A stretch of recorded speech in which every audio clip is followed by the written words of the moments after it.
मीरपुर नाम के शहर में तेजस अपनी पत्नी नीरू के साथ रहता था। पति पत्नी दोनों ही नौकरी करते थे। एक दिन तेजस गांव अपनी माँ के पास फोन करता है। हेलो, प्रणाम माँ। जीते रहो माँ, तुम दादी बनने वाली हो हैं? अरे वाह, ठीक है बेटा, मैं कल ही आती हूँ। जब माँ जी शहर पहुंची तो बेटे बहू ने बहुत अच्छे से स्वागत किया। लीजिए माँ जी, चाय। अरे गर्मा गर्म पकोड़े ले आओ माँ के लिए। नीरू रसोई में गई और 2 मिनट में ही पकोड़े ले आई। जी ये लीजिए। बहू जादू से बनाए हैं क्या? अभी तो रसोई में गई थी। यम्मी। माँ जी, शीला रसोई में पकोड़े तल रही है, मैं बस लेकर आई। हे भगवान, मेरा धर्म भ्रष्ट कर दिया तूने। अब तो गंगा जल से शुद्धिकरण करना होगा।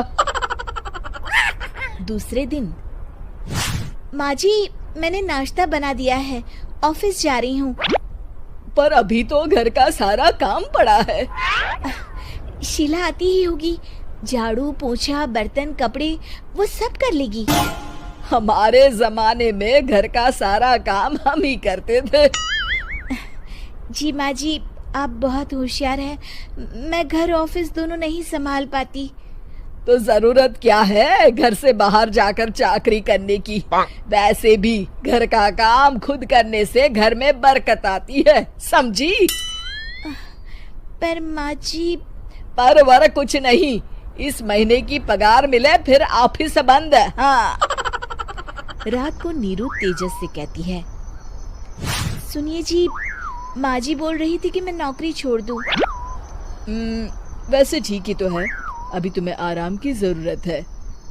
फिर भी आराम कहाँ, शीला को छुड़ाने के लिए बोल रही थी। तो अब 24 घंटे में इतना काम तो कर ही सकती हो। पर जॉब पसंद है मुझे, घर पर मन नहीं लगेगा। अगले दिन जब दोनों ऑफिस के लिए निकल रहे थे, मेरी तो कोई कीमत ही नहीं है इस घर में। माँ जी, आजकल महंगाई बहुत है, रहन सहन भी बदल गया है, दोनों नौकरी करते हैं तभी ठीक रहता है। अच्छा, तू कहना क्या चाहती है? मेरा बेटा तुझे बिठा के खिला नहीं सकता? तू ही इस घर का खर्च चला रही है, हैं? नहीं माँ जी, मेरा वो मतलब नहीं था। मतलब खूब समझती हूँ, ये बाल धूप में सफेद नहीं किए मैंने। हाँ। अब तो ये रोज का काम हो गया था। तेजस भी रोज की झिकझिक से परेशान हो गया था। एक दिन उसने कहा, नीरू, वैसे भी तुम्हें मैटरनिटी लीव मिलने वाली है, तो अभी से ही छुट्टी ले लो।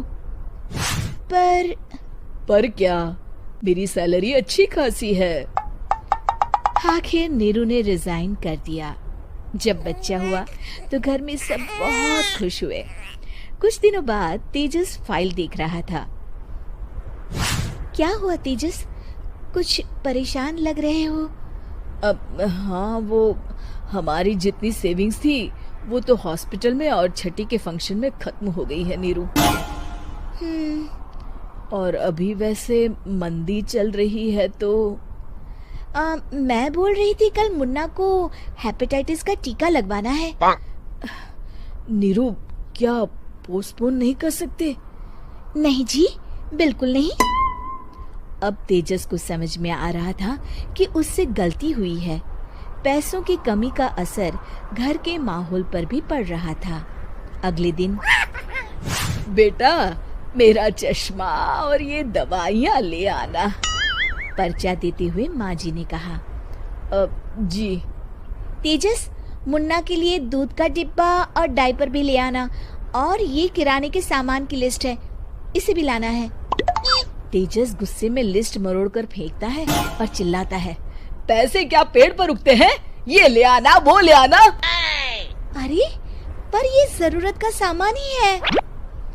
वो गुस्से में बिना कुछ कहे ऑफिस चला गया। अरे लंच तो ले जाइए। नीरू दौड़कर डिब्बा पकड़ाती है एक दिन खाना खाने के बाद, नीरू, अब तो मुन्ना कुछ बड़ा हो गया, तो अब तुम वापस ज्वाइन कर लो ना जॉब। पर इस रिसेशन में जॉब मिलना बहुत मुश्किल है। ट्राई तो करो। फिर मुन्ना, माँ जी है ना, और एक फुल टाइम मेड भी लगा लेंगे। पर माँ जी, उन्हें तो पसंद नहीं।